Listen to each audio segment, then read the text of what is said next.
Hello student, वाईवर्स channel में आप सभी का फिर से एक बार स्वागत है। आज एक नए लेक्चर के साथ और काफ़ी इंपॉर्टेंट लेक्चर के साथ, दैट इज़ इम्यूनिटी। आम भाषा में इसे प्रतिरोधक क्षमता कहते हैं कि बॉडी की किसी भी पैथोजन के अगेंस्ट लड़ने की जो क्षमता होती है उसे हम क्या कहते हैं, इम्यूनिटी कहते हैं। आज हम जानेंगे इस पूरे लेक्चर में एक बार में कि इम्यूनिटी की कंप्लीट डिटेल, क्या क्या इम्यूनिटी कितने टाइप की होती है, कैसे काम करती है, सब कुछ आज हम इस एक वीडियो में देखेंगे। ठीक है, ये लेक्चर सभी स्टूडेंट जो भी लैब टेक्नीशियन स्टूडेंट हैं, इवन क्लास 12th और जो भी बाकी फील्ड के स्टूडेंट हैं, सभी के लिए काफ़ी इंपॉर्टेंट लेक्चर है कि इम्यूनिटी क्या होती है। आज इसका फुल कॉन्सेप्ट वन शॉट में जानेंगे कि इम्यूनिटी क्या होती है। चालू करें। सबसे पहले डेफिनेशन की बात करें कि इम्यूनिटी की डेफिनेशन क्या होती है। Immunity is the ability of body to protect itself against disease causing organism such as bacteria, virus, fungi, parasite with the help of immune system. यानी इम्यूनिटी एक बॉडी की एबिलिटी है, क्षमता है कि कोई भी फॉरेन पार्टिकल के अगेंस्ट क्या करती है, आपको प्रोटेक्ट करने में मदद करती है। मतलब क्या हुआ कि अगर कोई में एंटीजन बॉडी में आता है तो उसके अगेंस्ट क्या करती है, प्रोटेक्शन प्रोवाइड कराती है। एक इनविजिबल आर्मी कहिए जो दिखाई नहीं देती और कंटिन्यू आपसे बॉडी को प्रोटेक्ट करती है against different type of pathogen. लड़ती रहती है, आपको बचाती रहती है कि कोई भी फॉरेन एंटीजन आए और उसको हम क्या करें, किल करें। यानी आप कभी सोचे भी होंगे कि इतने सारे बैक्टीरिया आपके आसपास हैं, रहते हो जहाँ भी, फिर भी आप बीमार नहीं होते, है ना। कई सालों में 1-2 बार या 3 बार ही आप बीमार होते हो। इसके पीछे का कारण क्या है कि कंटिन्यू आपकी बॉडी उन पैथोजन से लड़ती है और आपको प्रोटेक्ट करती है। ठीक है, this is the definition. Immunity जरूरी क्यों है, वाई इम्यूनिटी इज नेसेसरी। सबसे पहला है आपका प्रोटेक्शन फ्रॉम इन्फेक्शन। क्या करती है, इन्फेक्शन के अगेंस्ट प्रोटेक्शन देती है। मतलब किसी भी प्रकार का कोई भी इन्फेक्शन होगा, यानी कोई भी पैथोजन आएगा और आपको बीमार करने की कोशिश करेगा तो उसके अगेंस्ट प्रोटेक्ट करेगी। दूसरा है डिस्ट्रक्शन, यानी जो पैथोजन आया उसको मारेगी, पहला तो बचाएगी भी और उसको मारेगी भी। ठीक है। तीसरा है आपका प्रिवेंशन ऑफ रिपीटेड डिसीज, मतलब एक भी बार जो बीमारी हो गई वो दोबारा से बीमारी ना हो, इससे भी आपको क्या करती है, प्रोटेक्ट करती है। और चौथा है आपका रोल इन वैक्सीनेशन, जो आपको वैक्सीन लगती है उसके पीछे की जो रोल है वो क्या है, वैक्सीनेशन। इसके बारे में सेपरेट लेक्चर लेंगे वैक्सीनेशन के बारे में। चालू करें। सबसे पहले इम्यूनिटी का क्लासिफिकेशन देखेंगे, है ना। आपको दिख रहा होगा इम्यूनिटी को हम क्या करते हैं, 3 क्लास में डिवाइड करते हैं, 2 क्लास में। एक होती है आपकी इन्नेट इम्यूनिटी। कौन सी होती है आपकी, इन्नेट इम्यूनिटी। ये जो लिखी है आपकी बाई बर्थ होती है। बाई बर्थ मतलब जैसे ही आप पैदा होते हैं, है ना, आपके पैदा होने से ही आपके शरीर में होती है। इसका मतलब ये है कि जब बच्चा पैदा होता है तो उसके बॉडी में पहले से ये इम्यूनिटी बनी होती है, इसे हम कहते हैं इन्नेट इम्यूनिटी। ये नॉन स्पेसिफिक होती है। कैसी होती है, non specific.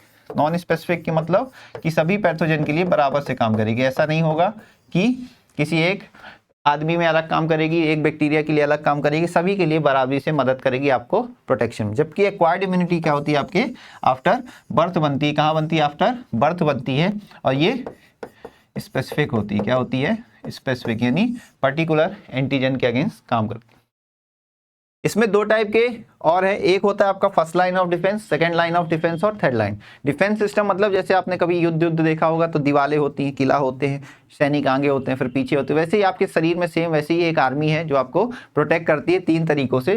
First line of defence मतलब जो सबसे पहले इंकाउंटर करते हैं पैथोजन का, एक्सटर्नल होते हैं। जबकि सेकेंड लाइन ऑफ डिफेंस जो दूसरे होते हैं आपके, सामना करते हैं। अगर फर्स्ट लाइन ऑफ डिफेंस नहीं मार पाया तो सेकेंड लाइन ऑफ डिफेंस मारेगा। सेकेंड लाइन ऑफ डिफेंस नहीं मार पाया तो आपका थर्ड लाइन ऑफ डिफेंस, कौन सा, थर्ड लाइन ऑफ डिफेंस क्या करेगा, उसको किल करेगा। यानी आपके बॉडी में 3 प्रकार की डिफेंस सिस्टम होते हैं, फर्स्ट लाइन, सेकेंड लाइन और थर्ड लाइन। फर्स्ट लाइन सिर्फ क्या होता है, एक्सटर्नल होता है, बाहर से प्रोटेक्शन करता है ना। जैसे कि आपका फिजिकल बैरियर है, स्किन, आपकी त्वचा, सबसे बाहर वाली जो त्वचा है, जैसे आपके किले की दीवार होती है ना, उसी प्रकार के आपके शरीर में स्किन क्या है, एक दीवार है जो कंटिन्यू आपको क्या कर रही होती है, प्रोटेक्ट कर रही होती है, डिफरेंट टाइप के पैथोजन को अंदर नहीं जाने देती। क्रेटेनाइज होती है, नॉन लिविंग होती है। ठीक है ना। एपिथेलियल सेल्स जो होते हैं इसके डेड होते हैं, जिस कारण से कोई भी बैक्टीरिया या कोई भी पैथोजन आपके बॉडी में इंटर नहीं कर पाता है due to presence of skin. आपने सुना होगा बर्न का केस। बर्न के केस में क्या होता है, पेशेंट जो जल जाते हैं तो जलने से वो नहीं मरते हैं, एक्चुअली में जो मरते हैं वो आपकी स्किन की लेयर हट जाती है। स्किन की लेयर हट जाती है तो क्या होता है, आपका जो एक्सपोज हो जाता है, तो जो पैथोजन होते हैं आसपास वो क्या कर जाते हैं, उन पे अटैक कर जाते हैं। तो स्किन सबसे पहला मीडियम है आपको। दूसरा म्यूकस मेम्ब्रेन। ये म्यूकस मेम्ब्रेन आपके बॉडी के ऑर्गन्स के अराउंड होती है, डिफरेंट टाइप के जो भी वाइटल्स ऑर्गन्स हैं उनके अराउंड एक म्यूकस की मेम्ब्रेन होती है, जो वो मेम्ब्रेन क्या करती है आपके बैक्टीरिया को किसी भी ऑर्गन में इन्फेक्शन करने से रोकती है। तो ये दो आपके फिजिकल बैरियर हैं। दूसरे होते हैं फिजियोलॉजिकल। कुछ बॉडी सिक्रीशन है जैसे सलाइवा, टीयर, HCl, म्यूकस, ये आपके बॉडी में सिक्रीट होते हैं जो कि क्या करते हैं आपको प्रोटेक्शन प्रोवाइड कराते हैं अगेंस्ट डिफरेंट पैथोजन। जैसे आपके सलाइवा में लाइजोजाइम होता है। क्या होता है? लाइजोजाइम। ये लाइजोजाइम क्या करता है? एंटीबैक्टीरियल होता है। जो भी आप खाना खाते हो, जो सलाइवा है, लार है, वो कंटिन्यू क्या करता है, जब आप खाना चबाते हो तो क्या होता है, चबाते टाइम आपके बॉडी में जो भी उस फूड में बैक्टीरिया होंगे तो लाइजोजाइम उसको मार देंगे।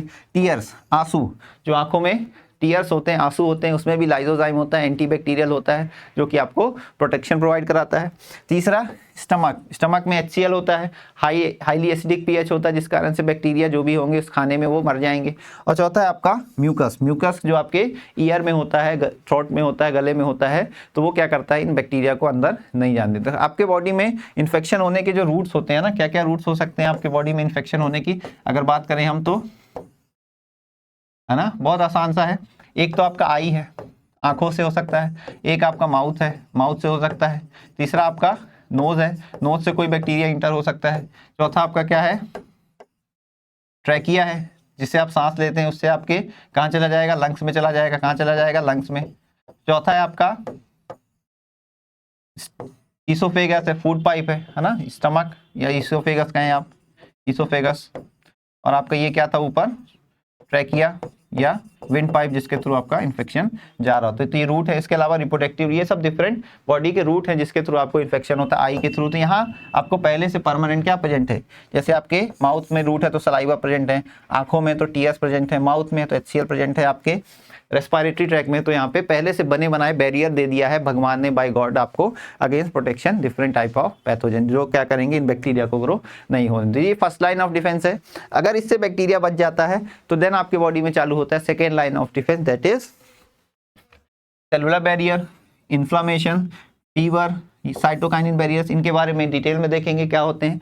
फर्स्ट लाइन ऑफ डिफेंस से सेकंड लाइन ऑफ डिफेंस आ जाता है। बहुत सॉलिड कॉन्सेप्ट है ना, बहुत इजी वे में समझा रहे हैं आपको। इम्यूनिटी सबसे पहला फर्स्ट इनेट इम्यूनिटी जो बाय बर्थ मिलती है, और एक्वायर्ड इम्यूनिटी आफ्टर बर्थ बनती है। बाय बर्थ यानी नॉन स्पेसिफिक होती है, सभी बैक्टीरिया पैथोजन के लिए बराबर से काम करती है। इसमें दो आते हैं, फर्स्ट लाइन ऑफ डिफेंस और second line of defence.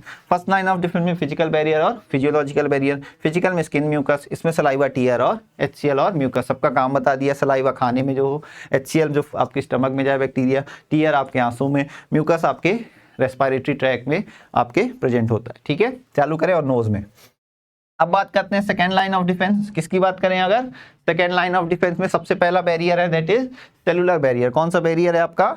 Cellular barrier लिखा हुआ है। सेकेंड लाइन ऑफ डिफेंस है ये आपका सेलुलर बैरियर मतलब आपके बॉडी में कुछ सेल्स होते हैं जो कंटिन्यू आपको प्रोटेक्ट करते हैं against different type of pathogen. मतलब इसका क्या है कि आपके बॉडी में डिफरेंट टाइप के पैथोजन होंगे जो कंटिन्यू क्या करेंगे, आपके आएंगे, और आपके बॉडी में कुछ सेल्स बनाए गए हैं जिनको काम दिया गया है कि भाई जहां दिखे उनको गोली मार दो या मार दो। इसके लिए आपके कौन कौन से सेल होते हैं ये देखते हैं।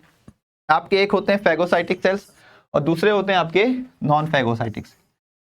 फैगोसाइटिक सेल्स वो होते हैं जो किसी भी बैक्टीरिया या पैथोजन को इंगल्फ करते हैं, खाते हैं और उसको मारते हैं। नॉन फैगोसाइटिक सेल्स खाने वाने का काम नहीं, इतना टाइम नहीं है, सीधे दिखे गोली मारो उड़ा दो, है ना, सीधा सा काम है। खाएंगे फिर उसको तोड़ेंगे, इतना समय नहीं है, सीधे दिखा गोली लेके घूमते रहते हैं। तो एक्टिवेट सीधे जहां बंद दिखा कोई भी फॉरेन पार्टिकल तो सीधे गोली से उड़ा देते हैं। कैसे पहचानते हैं इनके बारे में एक सेपरेट लेक्चर बनाएंगे इम्यूनिटी का, उसमें आपको और डिटेल में पढ़ाएंगे। सबसे पहले फैगोसाइटिक सेल दो टाइप के होते हैं, एक तो आपके ब्लड में होंगे और दूसरे आपके टिश्यू में होंगे।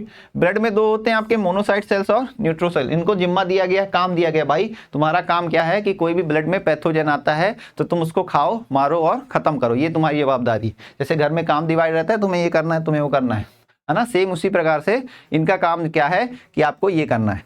जैसे क्रिकेट में बॉलर को बॉलिंग करनी है, बैटर को बैटिंग करनी है, सेम मोनोसाइट और न्यूट्रोफिल को क्या काम दिया गया है कि आप खाओ, मारो और जान दो। सेम टिश्यू में आपके मैक्रोफेज सेल्स होते हैं, कहां पे, आपके टिश्यू में। दूसरे कफर सेल्स होते हैं आपके लीवर में। एल्वियोलर मैक्रोफेज होते हैं लंग्स में। ऑस्टियोक्लास्ट होते हैं आपके बोन में। माइक्रोग्लिया सेल्स होते हैं आपके ब्रेन में, है ना। और कोई छूट गया क्या? हिस्टोसाइट छूट गया। हिस्टोसाइट्स होते हैं आपके स्किन में, ठीक है। और क्या छूट गया, और कुछ छूट गया। तो ये डिफरेंट लोकेशन पे डिफरेंट टाइप के मैक्रोफेज सेल्स दिए गए हैं। लीवर में कपर सेल्स को जिम्मेदारी दी गई है भाई कि तुम्हें इनको मारना है ना। लंग्स में एल्वियोलर मैक्रोफेज को दी गई है, ब्रेन में माइक्रोग्लिया सेल्स को, स्किन में हिस्टोसाइट्स को, बोन्स में ऑस्टियोक्लास्ट सेल्स को डिफरेंट काम दिए गए। ठीक है, समझ गए। फैगोसिटिक सेल, नॉन फैगोसिटिक बता दिया, सीधे बंदूक लेके चलना है, जहां दिखे गोली मार देना है, उन्हें हम कहते हैं natural killer cell, NK cells. ये नेचुरली किलर सेल्स होते हैं, डायरेक्ट किल कर देते हैं। ऐसे किसके बने होते हैं, ये लार्ज लिम्फोसाइट के। दो टाइप के लिम्फोसाइट होते हैं, स्मॉल और लार्ज। ये 10% होते हैं आपके 100% ब्लड में बात करें तो। इनका काम क्या है, जो भी वायरस इन्फेक्टेड सेल दिखे और कैंसरस सेल दिखे, उनको देखो, मारो और खत्म करो, है ना। खाने वाने का काम नहीं भाई, गोली लिए हो, बंदूक लिए हो, कह दिए बंदूक कि जहां दिखे मार दो, है ना। इनको बेचारों को खाना पड़ता है, फिर मरते हैं।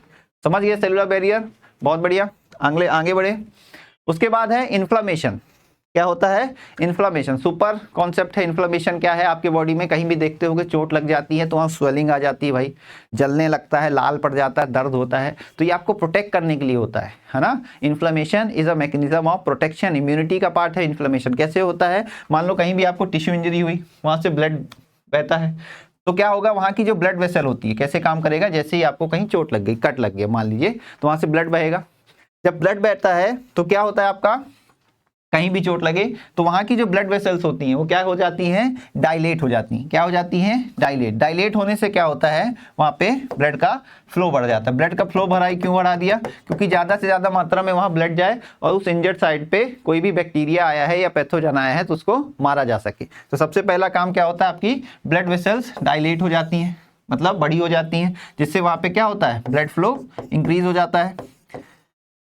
क्या हो जाएगा, ब्लड फ्लो इंक्रीज। ये सब कैसे हुआ आपका, जैसे ही आपको इंजरी होती है तो आपके टिश्यू में प्रेजेंट होता है केमिकल दैट इज प्रोस्टाग्लैंडिन। क्या प्रेजेंट होता है, प्रोस्टाग्लैंडिन। ये क्या करता है, आपके जो मास्ट सेल होते हैं, कौन से सेल्स होते हैं, मास्ट सेल्स, जो टिश्यू में प्रेजेंट होते हैं उनको स्टिमुलेट करता है और ये रिलीज करते हैं दो चीज, दैट इज पेन रिसेप्टर और दूसरा आपका हिस्टामिन। हिस्टामिन क्या करेगा, आपके ब्लड वेसल को डायलेट कर देता है। क्या कर देता है, ब्लड वेसल को डायलेट कर देता है। जैसे हिस्टामिन रिलीज हुआ, उसने ब्लड वेसल को डायलेट किया तो यहाँ पे ब्लड का फ्लो बढ़ गया। ज्यादा ब्लड का फ्लो बढ़ा तो वहां पे लाल कलर दिखने लगेगा भाई, क्योंकि ब्लड का फ्लो ज्यादा हो गया, है ना, लाल लाल दिखेगा। पेन रिसेप्टर को एक्टिवेट कर दिया तो पेन होने लगेगा। तीसरा, आपका जितना ज्यादा ब्लड फ्लो होगा उतना ज्यादा ब्लड फ्लो यहाँ से लीक करेगा बाहर की ओर, टिश्यू स्पेस में। ये जो स्पेस है दैट इज टिश्यू स्पेस में बढ़ता चला जाएगा। तो वहां पे क्या दिखेगा, एक्यूमुलेशन ऑफ फ्लूइड होने लगेगी, इसलिए वहां पे स्वेलिंग इफेक्ट, स्वेलिंग आ जाएगी। स्वेलिंग आ जाती है ना, जहां भी चोट लगती है स्वेलिंग आ जाती है। स्वेलिंग आने के बाद क्या होगा, आपका जो WBC होंगे, ये WBC हैं जो पिंक से बने हैं, ये आपके इंजर्ड टिश्यू के पास जाएंगे। मूवमेंट को कहते हैं डायपेडाइसिस, है ना। अगर और आप जाते हैं कमेंट करके बताइए, मैंने बोल दिया क्या। WBC की जो एम्बियॉइड मूवमेंट होती है एमीबा की तरह टुवर्ड टिश्यू इंजरी, उसको हम क्या कहते हैं, ठीक है। तो जो WBC होंगे वो आपके लीक करके जाएंगे, कहाँ से, ब्लड वेसल से। इंजर्ड साइड में चेक करेंगे कोई भी आपके पैथोजन तो नहीं आए हैं और उसको किल करेंगे। तो स्टेप्स यही लिखा है, जैसे टिश्यू इंजर्ड होगा प्रोस्टाग्लैंडिन रिलीज होगा।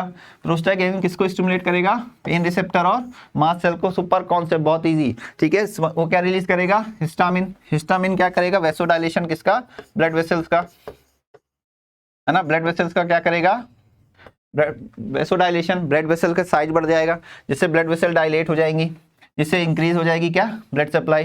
ब्लड सप्लाई इंक्रीज क्यों किया, कि ज्यादा से ज्यादा WBC वहां पे पैचे और उस पैथोजन को किल करें। This is step of inflammation. काफी सुपर कॉन्सेप्ट है। इन्फ्लेमेशन आपको प्रोटेक्शन के लिए होता है। कहीं भी चोट लगती है तो अब याद रखना, जलन हो रही है, दर्द हो रहा है, लाल हो रहा है, स्वेलिंग आ रही है, these all are the protective mechanism, that is inflammation, ठीक है। उसके बाद अगला बात करें, फीवर। फीवर भी आपको क्या करती है, प्रोटेक्शन का काम करती है। कैसे काम करती है भाई फीवर, जैसे आपको अब बॉडी में कोई पैथोजन आता है तो पैथोजन आता है तो टॉक्सिन रिलीज करता है। क्या रिलीज करता है, टॉक्सिन। टॉक्सिन मतलब आप कहें तो टॉक्साइन, मतलब जहर, अगर आप कहें आम भाषा में ना समझ, टॉक्सिन रिलीज करेगा। तो जो आपके 20 लिम्फोसाइट्स और सेल्स होंगे डिफरेंट, APC सेल जो भी होंगे, वो इंटरल्यूकिन रिलीज करेंगे। क्या रिलीज करेंगे, इंटरल्यूकिन सेल्स रिलीज करेंगे, बी सेल्स नहीं करेगा, है ना। जो भी आपके सेल्स हैं वो क्या रिलीज करेंगे, इंटरल्यूकिन। ये इंटरल्यूकिन क्या करेंगे, आपके पाइरोक्सिन और इंटरल्यूकिन आपस में कंबाइन होंगे और आपके हाइपोथैलेमस, जो कि ब्रेन का पार्ट है जो टेम्परेचर को मेंटेन करता है बॉडी के, उसको स्टिमुलेट कर देंगे। जैसे स्टिमुलेट करेंगे तो बॉडी का टेम्परेचर बढ़ जाएगा। टेम्परेचर क्यों बढ़ाया हमने?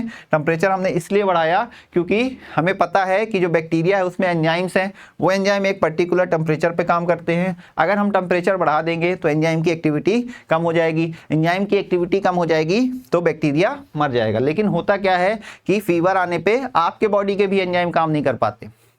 आपका ऑप्टिमम टेम्परेचर 37 डिग्री है, इसी टेम्परेचर पे एंजाइम काम करेंगे। अगर मैं इसका टेम्परेचर बढ़ा दूंगा तो एंजाइम की एक्टिविटी कम हो जाएगी, है ना। एंजाइम एक पर्टिकुलर टेम्परेचर पे काम करते हैं। अगर टेम्परेचर बढ़ा दिया, क्या बढ़ा दिया? टेम्परेचर बढ़ा दिया तो क्या होगा आपके बॉडी में? टेम्परेचर बढ़ाने से क्या होगा? आपके भी बॉडी के एंजाइम काम नहीं कर पाएंगे। इसीलिए जब भी फीवर आता है तो हम कोशिश करते हैं कि जल्दी से जल्दी फीवर डाउन हो जाए, टेम्परेचर डाउन हो जाए, नहीं तो आपके बॉडी पे भी उसके साइड इफेक्ट पड़ेंगे। आपको दिखते भी हैं, आपको भूख नहीं लगती, मुंह कड़वे हो जाता है, ठीक है, आपका मन नहीं करता, थकान लगती, क्योंकि बॉडी के एंजाइम भी क्या हो जाते हैं उस दौरान? इनएक्टिव होने लग जाते हैं। This all are the mechanism of fever. तो फीवर भी एक प्रोटेक्टिव मैकेनिज्म है जो टेम्परेचर बढ़ा के एंजाइम की, बैक्टीरिया के एंजाइम की एक्टिविटी कम कर देते। स्टेप लिखा है, पैथोजन इंटर हुआ, रिलीज टॉक्सिन, इनको पायरोजेंस कहते हैं। पायरोजेंस ऐसे कंपाउंड जो बॉडी का टेम्परेचर बढ़ा दे उन्हें हम पायरोजेंस कहते हैं। ये पायरोजेंस क्या करेंगे? इंटरल्यूकिन जो आपके सेल्स रिलीज करेंगे उसके साथ कंबाइन होंगे। जैसे ही कंबाइन होंगे तो हाइपोथैलेमस को स्टिमुलेट कर देंगे। हाइपोथैलेमस स्टिमुलेट होगी तो बॉडी का टेम्परेचर बढ़ जाएगा। इससे क्या होगा? Increase body temperature. जैसे ही बॉडी टेम्परेचर इंक्रीज होगा तो क्या हो जाएगा आपका? लाइन गलत लिखिए ना। जैसे ही बॉडी टेम्परेचर बढ़ेगा तो एंजाइम की, जो पैथोजन के एंजाइम से बैक्टीरिया की, उनकी एक्टिविटी क्या हो जाएगी? कम हो जाएगी। This all are the mechanism of fever, ठीक है। आगे बढ़े। उसके बाद है एक साइटोकाइनिन बैरियर, चौथा, है ना। अपन ने देख लिया ना यहाँ तक कोई प्रॉब्लम है ना? यहाँ तक कोई प्रॉब्लम? साइटोकाइनिन में आ गया ना, ये अपन जो पढ़ रहे थे। हमने सेलुलर देख लिया, इन्फ्लेमेशन देख लिया, फीवर देख लिया। अब क्या देखेंगे? साइटोकाइनिन बैरियर क्या होता है, ठीक है। ये भी एक अच्छा कॉन्सेप्ट है, साइटोकाइनिन बैरियर क्या होता है ना। चालू करें। क्या होता है आपके, मान लीजिए कभी आपके बॉडी में वायरस आता है, तो जो वायरस आता है वो क्या करता है? आपके होस्ट के सेल के डीएनए को यूज करता है रेप्लिकेशन के लिए, क्योंकि उसके पास खुद के एंजाइम नहीं होते डीएनए को रेप्लिकेट कराने के। तो क्या करता है? होस्ट के सेल से बाइंड होता है और उसके डीएनए को यूज करता है रेप्लिकेशन के दौरान। तो होता क्या इस दौरान, जब डीएनए से रेप्लिकेट हो रहा होता है और आपका डीएनए काम करना बंद कर रहा होता है, तो मरते मरते जाते जाते बेचारा क्या करता है? एक एंटीवायरल प्रोटीन बनाता है। और ये प्रोटीन क्या होता है? जो उसके बगल वाले सेल है, ये तो इन्फेक्टेड हो गया वायरस से, इससे इन्फेक्टेड हो गया, वायरस आया, इससे बाइंड हुआ, तो इसने जो प्रोटीन बनाया वो प्रोटीन क्या करता है? जो उसके बगल वाला सेल होगा उसके न्यूक्लियस में जाएगा और वो प्रोटीन क्या करेगा कि जब ये वायरस इससे निकल के इसके पास जाएगा, इसके पास गया नॉन इन्फेक्टेड के कारण, और नॉन इन्फेक्टेड सेल के पास, तो ये जो एंटीवायरल प्रोटीन बनाया था इन्फेक्टेड वायरस सेल ने, वो उस वायरस को ग्रो नहीं होने देता। This is cytokinin. समझ गए? एक सेल है नॉर्मल, वायरस आया, वायरस जुड़ा, वायरस ने क्या किया? अपना डीएनए रेप्लिकेशन स्टार्ट करने लगा उसके डीएनए को हटा के। तो जब ये डीएनए खराब हो रहा है, यानी हट रहा होता है, खराब हो रहा होता है, बंद कर रहा होता है अपना काम, तो एक प्रोटीन बनाता है जिसे कहते हैं एंटीवायरल प्रोटीन या इंटरफेरॉन। ये क्या करते हैं? आपके जो बगल वाले सेल हैं जो अभी इन्फेक्ट नहीं हुए वायरस से, तो ये प्रोटीन उसके डीएनए के पास जाता है, तो डीएनए के पास प्रेजेंट हो जाता है, वहीं रहता है सेल में। तो सेल के जब वायरस इस सेल के पास जाता है मारने के लिए, तो एंटीवायरल प्रोटीन उस वायरस को ग्रो नहीं होने देता, जिससे आपको प्रोटेक्शन मिलती है अगेंस्ट वायरस की। तो वायरस में होता क्या है कि जैसे जैसे बॉडी में वायरस आते हैं, इस सेल्स में जाते हैं, रेप्लिकेट होते हैं, जैसे जैसे रेप्लिकेट होंगे इंटरफेरॉन बनेंगे। एक समय आएगा कि रेप्लिकेट हो रहा है, इंटरफेरॉन बन रहा है, इंटरफेरॉन बन रहा है और रेप्लिकेशन यानी वायरस कम हो रहा है। तो जब बॉडी में इंटरफेरॉन का लेवल ज़्यादा हो जाएगा तो अपने आप वायरस का लोड कम हो जाएगा और पेशेंट ठीक हो जाएगा। वायरल इन्फेक्शन को ठीक करने के लिए मोस्टली अपने आप ठीक हो जाता है। आप देखे होंगे कोविड हो गया, कॉमन कोल्ड हो गया, इसमें कोई मेडिसिन नहीं दी गई, बस आपकी इम्यूनिटी को बनाए रखा गया कि इम्यूनिटी आपकी बनी रहे, ठीक है। बाकी अपने आप वो क्या होता है, कुछ दिन में वायरस ठीक हो जाता है due to formation of interferon. यही लिखा है। जैसे वायरस इन्फेक्टेड सेल क्या करता है, जो भी वायरस इन्फेक्टेड हो गए वो एंटीवायरल प्रोटीन बनाता है जिसे इंटरफेरॉन कहते हैं। ये इंटरफेरॉन क्या करता है? नॉन इन्फेक्टेड वायरस सेल को प्रोटेक्ट करता है बाय इंक्लूडिंग एंटीवायरल प्रोटीन। जैसे ही वायरस जाता है उस नॉन इन्फेक्टेड सेल के पास ग्रो रेप्लिकेट कराने के लिए, तो एंटीवायरल प्रोटीन उसको रेप्लिकेट नहीं होने देता है। वायरस कैसे कंपाउंड होते हैं? ऑब्लिगेट पैरासाइट्स होते हैं, जिनको इंटरसेलुलर पैरासाइट्स होते हैं, जिन्हें सेल चाहिए ही चाहिए अपने रेप्लिकेशन करने के लिए। इंटरफेरॉन क्या होता है? ये interferon is a antiviral protein जो कि कौन रिलीज करता है? Virus infected cell that provide protection to the nearby, उसके पास के नॉन इन्फेक्टेड सेल को अगेंस्ट वायरल इन्फेक्शन। इंटरफेरॉन वो केमिकल एंटीवायरल प्रोटीन है जो कि वायरस इन्फेक्टेड सेल बनाता है और अपने नॉन इन्फेक्टेड सेल को प्रोटेक्ट करता है। यही लिखा है। वायरस इन्फेक्टेड सेल क्या रिलीज किया, इंटरफेरॉन, है ना, ये इंटरफेरॉन किया, इसने नॉन इन्फेक्टेड सेल के साथ इंक्लूड हो गया और उसको प्रोटेक्शन प्रोवाइड कराने लगे। ठीक है, आगे बढ़े। उसके बाद अगला एक्वायर्ड इम्यूनिटी, इनेट इम्यूनिटी हो गई बेटा, first line of defence, second line of defence. अब दोनों से नहीं बचे आप, है ना, तो आपका तीसरा काम करता है, that is acquired immunity. Acquired immunity की कुछ प्रॉपर्टी हैं, आपको पता होनी चाहिए। क्या पता होना चाहिए? प्रॉपर्टी क्या क्या होती है एक्वायर्ड इम्यूनिटी की। पहली प्रॉपर्टी होती है आपकी एक्वायर्ड इम्यूनिटी की, प्रॉपर्टीज की बात करें, नहीं लिखा है आप किसमें, लिख लीजिएगा नोट्स में। एक्वायर्ड इम्यूनिटी की पहली प्रॉपर्टी है डाइवर्सिटी। डाइवर्सिटी मतलब विभिन्न टाइप के एंटीजन आएंगे, टाइफाइड का आएगा, कोलेरा का आएगा, टीबी का आएगा, डिफरेंट टाइप के एंटीजन आएंगे, तो हर एंटीजन के लिए क्या होगी, अलग अलग टाइप की एंटीबॉडी बनेगी, यानी स्पेसिफिक होती है, हर बैक्टीरिया के लिए अलग अलग होती है, यानी डाइवर्स होती है, डिफरेंट टाइप की बनेगी। दूसरा मेमोराइज होती है, मेमोरी होती है, यानी एक बार आपको टाइफाइड का इन्फेक्शन हो गया तो उसके अगेंस्ट जो एंटीबॉडी बनेगी तो उसकी मेमोरी स्टोर करके रखेगी कि दोबारा आपको इसका इन्फेक्शन ना हो। तीसरा आपका इसका होता है डिस्क्रिमिनेशन। डिस्क्रिमिनेशन मतलब कौन सेल्फ है, नॉन सेल्फ है, इसके बीच में डिफरेंस, यानी आपके सेल्स को डैमेज नहीं पहुंचाएगी, केवल बैक्टीरिया सेल जो फॉरेन सेल्स हैं, नॉन सेल्फ सेल्स हैं, उनको यानी भेदभाव कर पाती है, कौन अपना है कौन पराया है। ठीक है, तो ये कुछ प्रॉपर्टीज होती है आपकी किसकी, एक्वायर्ड इम्यूनिटी की। दो टाइप की होती है एक्वायर्ड इम्यूनिटी, एक एक्टिव जो कि लंबे समय तक आपको प्रोटेक्शन देती है, और एक क्या होती है पैसिव जो कि शॉर्ट लिव होती है लेकिन इंटेंसिटी ज्यादा होती है, हाई इंटेंसिटी, है ना, जबकि इसकी इंटेंसिटी क्या होती है, लो इंटेंसिटी। दो टाइप की होती है एक्टिव इम्यूनिटी, नेचुरल और आर्टिफिशियल। ये भी दो होती है, नेचुरल पैसिव और artificial passive immunity. Natural active इसके बारे में देखेंगे। ठीक है, नेचुरल एक्टिव इम्यूनिटी क्या होती है, ऐसी active immunity develop when the body produce its own antibody, मतलब आपके कोई भी एंटीजन आएगा, है ना, एक इनेट क्या थी, बाय बर्थ थी, ये क्या होगी, बर्थ के बाद बनेगी। जैसे मान लो मुझे टाइफाइड का इन्फेक्शन हो गया, तो टाइफाइड का जब एंटीजन आएगा तो बॉडी क्या बनाएगी, उसके अगेंस्ट एंटीबॉडी, तो ये बर्थ के बाद बनी, और बर्थ के बाद भी बनी और स्पेसिफिक बनी, यानी एच एंटीजन आया तो एंटी एच ही बना। ठीक है, ये याद रखेंगे। उसके अलावा सबसे पहले एक्टिव इम्यूनिटी कौन सी होती है, नेचुरल। नेचुरल क्या होती है, लॉन्ग लास्टिंग होती है। लॉन्ग लास्टिंग मतलब लंबे समय तक आपको क्या करती है, प्रोटेक्शन देती है।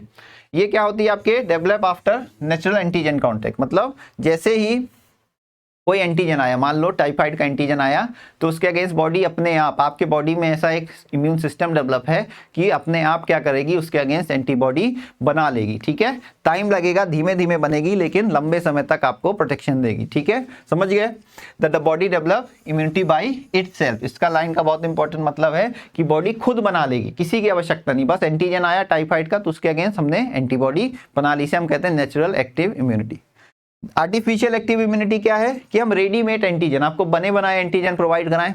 बने बनाए एंटीजन देंगे तो क्या होगा आपकी बॉडी में, जैसे ही मैंने मान लो टाइफाइड का एंटीजन आपको दे दिया, बना बनाया, उसके अगेंस्ट बॉडी क्या करेगी, एंटीबॉडी बना लेगी। ये प्रिंसिपल है वैक्सीनेशन का। जो वैक्सीनेशन में आपको लगता है वो एक क्या है, लाइफ एटीन्यूटेड या नॉन लाइव, यानी इनएक्टिव फॉर्म में आपको स्मॉल अमाउंट में एंटीजन देते हैं, वो एंटीजन आपके बॉडी में आता है तो बॉडी उसके अगेंस्ट क्या बना लेती है, एंटीबॉडी बना लेती है, उसे हम कहते हैं आर्टिफिशियल एक्टिव इम्यूनिटी, अपने आप बना लेती है। इंड्यूस्ड बाय वैक्सीनेशन, बोला था ना, जो वैक्सीन लगती है उसमें क्या होता है, स्मॉल अमाउंट ऑफ एंटीजन होता है, हम देते हैं, बॉडी क्या बना लेती है, एंटीबॉडी बना लेती है। Antigen are introduce artificially to stimulate antibody production, ये आर्टिफिशियली देंगे एंटीजन और बॉडी एंटीबॉडी बना लेगी।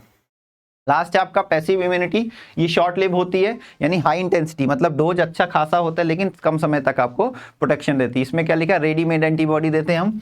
Passive immunity develop when readymade antibody are transfer to the body, ये भी दो होगी, नेचुरल और passive. Antibody transfer from mother to foetus, natural क्या होगी, अपने आप होती है जब मदर से फीटस, मैंने बात किया था आईजीजी एंटीबॉडी कैसी एंटीबॉडी होती है, जो डायरेक्टली मदर से फीटस के बॉडी में आ जाती है, यानी बनी बनाई एंटीबॉडी है लेकिन नेचुरल तरीके से आ रही है मदर से फीटस के बॉडी में, तो हम क्या कहेंगे इसको, antibody transfer from mother to foetus through placenta. कौन सी टाइप की होती है, आईजीजी, यही बस क्रॉस कर सकती, पढ़ा है हमने। थ्रू ब्रेस्ट फीडिंग, है ना, आपकी जो ब्रेस्ट फीडिंग होती है, मदर्स करती हैं बेबीज को, उसमें भी आईजी एंटीबॉडी होती है जो डायरेक्टली क्या होती है, आपके मदर से फीटस के बॉडी में चला जाता है। ये क्या आपको प्रोवाइड कराता है, टेम्परेरी प्रोटेक्शन, कुछ समय तक के लिए प्रोटेक्शन प्रोवाइड कराता है जब तक फीटस का इम्यून सिस्टम वेल डेवलप नहीं हो जाता। उसके बाद है आपका आर्टिफिशियल। आर्टिफिशियल में क्या होगा, हम रेडीमेड एंटीबॉडी देंगे किसी भी पर्सन को, जैसे एंटीवेनम, जैसे सांप काट लेता है तो हम देते हैं एंटीवेनम, वो क्या है, एक रेडीमेड एंटीबॉडी है। जो तुरंत काम करे, है ना, इंस्टेंट काम करे और आपको प्रोटेक्शन दे। ATS एंटी टिटनेस सीरम जो यूज़ करते हैं टिटनेस के लिए, वो भी क्या है, एक आपका आर्टिफिशियल पैसिव इम्यूनिटी है। This all about the immunity. अभी इसके बारे में और 2-3 लेक्चर बनेंगे। ह्यूमोरल इम्यूनिटी क्या होती है, सेल मीडिएट इम्यूनिटी क्या होती है, बहुत इंपॉर्टेंट टॉपिक है ना। आई होप आपको इम्यूनिटी काफ़ी समझ में आई होगी। डिटेल बताया इसका PDF हमारे टेलीग्राम चैनल द बायोवर्स में अवेलेबल होगा, आप वहाँ जाइएगा, उस PDF को डाउनलोड करिएगा। ठीक है, आज के लिए इतना ही। Thank you so much.